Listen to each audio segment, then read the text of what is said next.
All right, people, get your Fitbits locked and loaded and get ready for the class while you're classy. Some bodybuilding guide. Um, First of all, the transformation.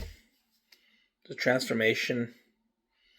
So you're gonna need to follow protocols. You need diet. You need protein. You need rest and recovery. You need to pump your muscles. You need to stretch. You need to do your whole body evenly. You need your... And now, some facts you might not know is you really need to maintain diet. You really need to maintain diet. Why is that? Because although you may pump, right? You could do some pumping.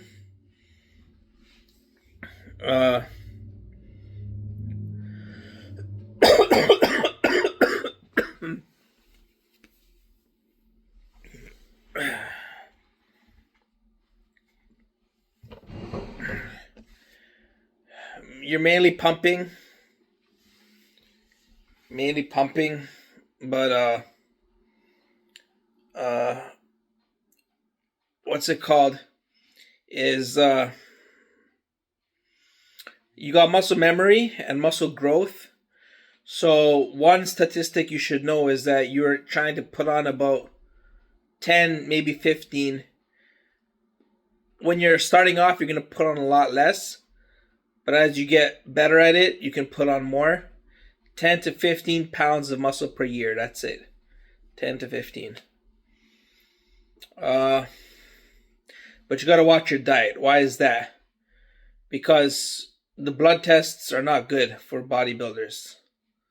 And it's not because of the muscle. It's not because of the pumping. It's not because of the training. It's because of the food. It's not even because of the body fat percentage. You could be completely lean and have no body fat. And you're still going to have horrible blood tests. Because the amount of carbohydrates, fats, which turn into glucose to supply your muscles. It's literally your muscles. Your muscles require a lot of food, a lot of carbohydrates, a lot of glucose and glycogen. And to break that down, uses your liver, your kidneys, your pancreas, and insulin. And so that means you're going to have elevated, just from eating all that food, you're going to have elevated triglycerides. Even if you're completely lean, you're going to have elevated cholesterol. You're going to have elevated blood sugar. And if you use steroids over 10 to 15 years, I don't use steroids, I'm completely natural. But if you do, you will get diabetes. And most bodybuilders have elevated triglycerides and cholesterol and have pre-diabetes. Now, it's mostly like 240 pounds plus. So I'm 238 pounds. I'm 238 pounds, but I'm right around 240 pounds. And it's not just that, it's also your height. I'm only 5'6", 5'5" or 5'6". I'm either 5'5" or 5'6". I think I'm 5'6". So I'm only 5'6", and I'm 240 pounds, 238 pounds. So what do I gotta do? And I'm not lifting weights to get bigger. I'm lifting weights because I like to lift weights. Kiki. I always done it my whole life. Exercise. Now I can't run because I got so big. Maybe I could ride a stationary bike and do some cardio. But the problem, like I said, is not the exercise. The exercise is not the problem. The problem is the amount of food you eat. So I'm going to try and really limit the amount of food and calories I eat. For example, I just had a cheese pizza.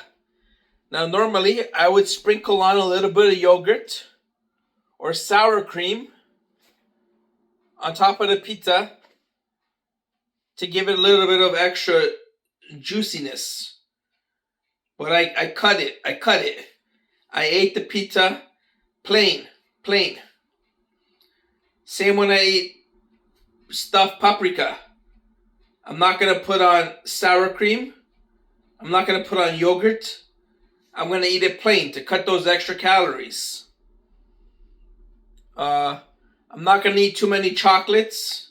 I'll have 1 or 2 bites, but not 4 or 5 bites because that's empty calories. I got to cut calories. I'm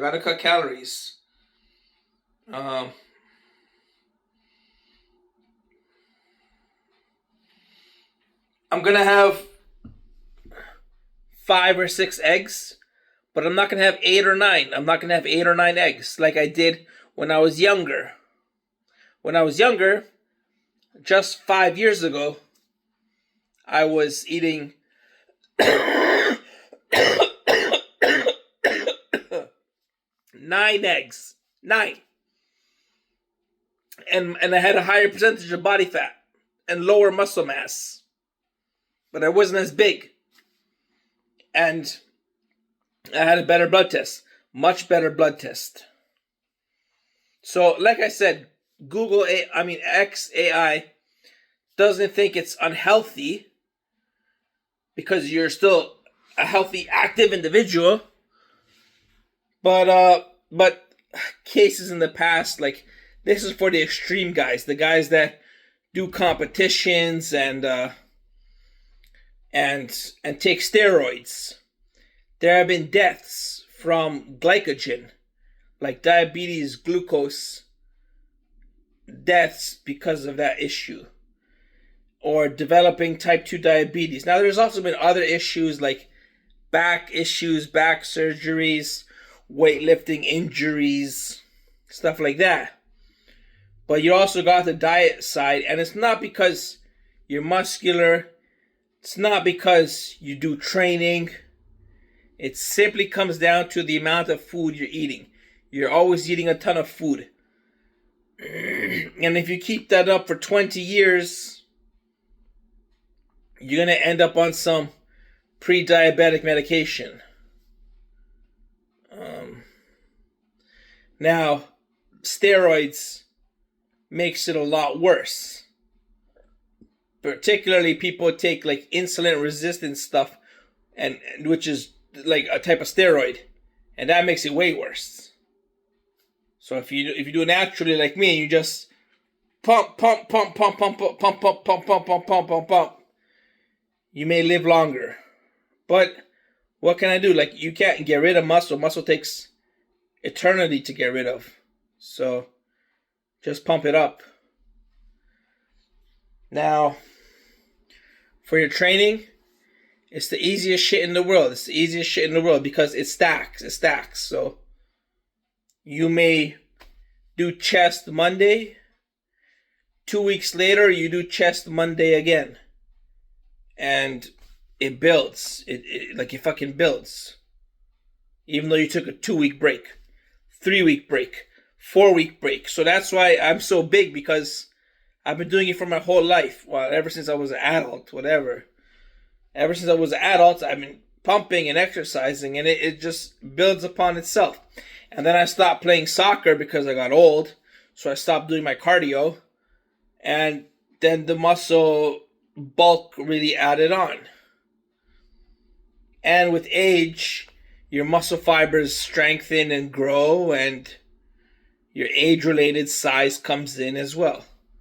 So that's how I got so big. But I've been seeing my doctor for my mental health. I also take antipsychotics, which play with your blood picture as well, amongst stuff. So they increase your triglycerides, lipids, cholesterol, and not cholesterol very much, but lipids, triglycerides, and glucose. So that mixed in with my bodybuilding, not a very good blood picture, but it's common amongst all weightlifters because we just eat so much food. So that's why you got to be strict with your food, not just to not gain body fat and to gain size, but for your blood picture. You got to, and really you're eating so much fucking food. You're eating so much fucking food.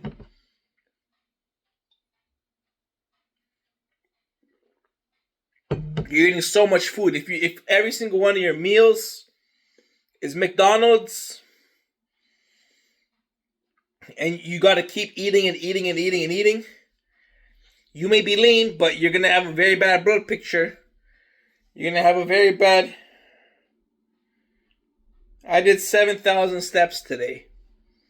Just around the house. Because I love to walk. So because you're eating so much, you got to eat healthy. I mean, it's fucking worth it. Now, you don't got to prepare everything. You can do simple acts. I eat what my mom makes me. I eat pita, ground beef, chicken, fish, eggs. Then I just made some palachinke, some crepes with chicken slices and yogurt. Not the low-fat yogurt, the regular ass 6% yogurt. Cheese slices, chicken slices, beef, red meat slices, eggs, nuts, almonds, seeds, water, juice, yogurt, and then a bowl of cereal. That's been my go-to recently. Whenever I'm hungry, I eat a big bowl of cereal. Then you get your cooked fish, which is very healthy. Your potatoes, your rices, your little bit of bread. But you got to cut down on chocolate or chips. So I used to eat chips, but I got to cut down on that as well. So you got to cut down on your chips, your chocolates. Try and eat cooked full meals, but even then, cut down. Don't finish the full plate. Don't pour in a full plate.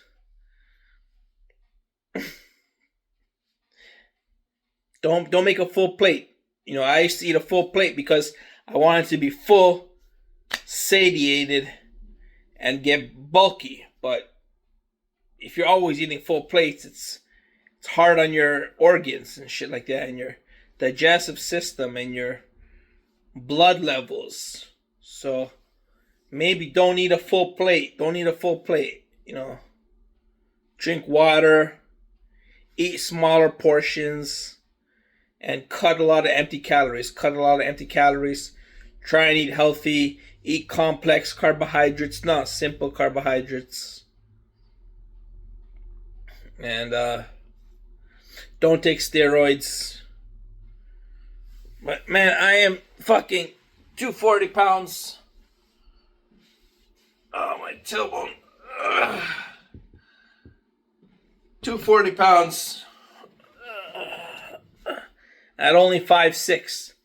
That puts my BMI above 38. The chart only goes up to 40. And my BMI is already 38. And then I got my antipsychotics and my mood stabilizers. And I'm on a big ass dose of those. They made me feel amazing. They make me feel amazing.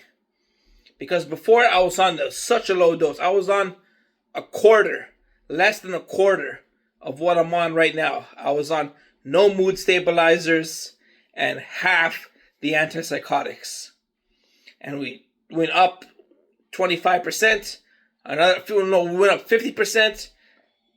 Then we went up another 50%. So we 100% my antipsychotics. And then we added a mood stabilizer. Started off at 500 milligrams. Doubled it up to 1,000.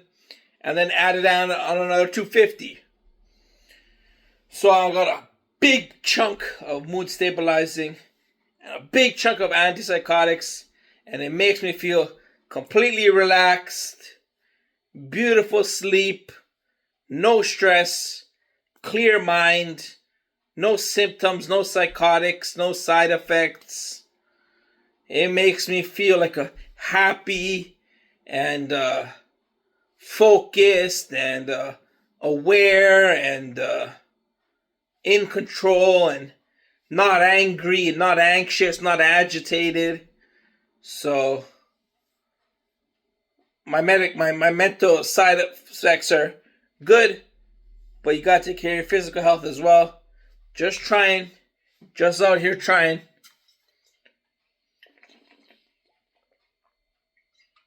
So now you know, if you bodybuild or if you do any kind of exercise, food is a factor. So there's no way around it. If you don't bodybuild and you want to stay healthy, you gotta manage your diet. And if you do bodybuild, you gotta manage your weight and diet and food as well. So food is very important. How you eat, what you eat, when you eat, why you eat, how come you eat. So gotta kick it. 1, 2, keep it real, stay classy. New York word.